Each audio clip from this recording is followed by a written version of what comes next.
கொடி கம்பத்தை எடுக்கிறாங்களோ இல்லையோ முதல் எங்க கொடி கம்பத்தை எங்களுக்கு எதையும் கொடி வைக்க விடுறதில்ல. அடுத்தது அண்ணன் திருமாவளவன் அவர்களையும் வைக்க விடுறதில்ல. ஆனா அதையெல்லாம் வச்சுக்கிட்டு அவங்க அடிமையா அவங்க கூட்டணி தான் இருப்பேன். இவ்வளவு அடித்தாலும் திமுகவின் அடிமையாக விசிக தலைவர் திருமாவளவன் இருப்பதாக பாஜக மூத்த தலைவர் தமிழிசை சவுந்தரராஜன் காட்டமாக விமர்சித்துள்ளார். மதுரை நீதிமன்றம் நேற்று ஒரு இது சொல்லியிருக்காங்க, சாலை ஓரம் உள்ள கொடி கம்பங்களை அகற்றக்கூடாதுன்னு தடை உத்தரவு கொடுத்துருக்காங்க. இருந்தாலும் சிலைகள் இடையூறு இல்லையா, அதையும் அகற்றணுமா இல்லையா, ஒரு இடைக்கால மனு தாக்கல் பண்ணணும் அப்படின்னு சொல்லியிருக்காங்க.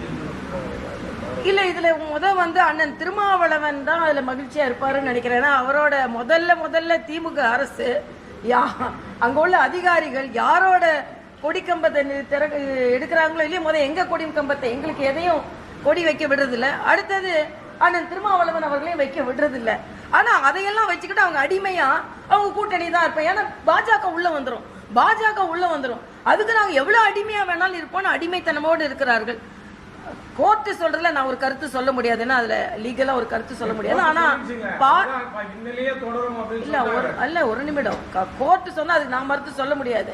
ஆனா அதிகாரிகள் பாராபட்சமாக நடந்து கொண்டார்கள் அப்படின்றத நான் இங்க பதிவு செய்கிறேன். இங்க கொடிய எடுக்கிறதுல அப்புறப்படுத்துறதுல பாஜக கொடினா உடனே அப்புறப்படுத்திடுவாங்க, அதிமுக கொடினா உடனே அப்புறப்படுத்திடுவாங்க. திமுக கொடி அப்படியே இருக்கும், காங்கிரஸ் கொடி அப்படியே இருக்கும். ஆனா விடுதலை சிறுத்தை கொடி அப்புறப்படுத்திடுவாங்க. அண்ணன் திருமாவளவனே பலமுறை சொல்லி இருக்கிறார்.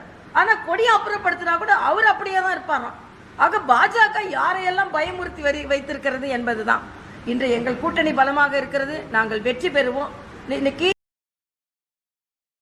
செய்திகளை உள்ளது உள்ளபடி தெரிந்து கொள்ள ரெஃப்ளெக்ட் நியூஸை சப்ஸ்கிரைப் பண்ணுங்க.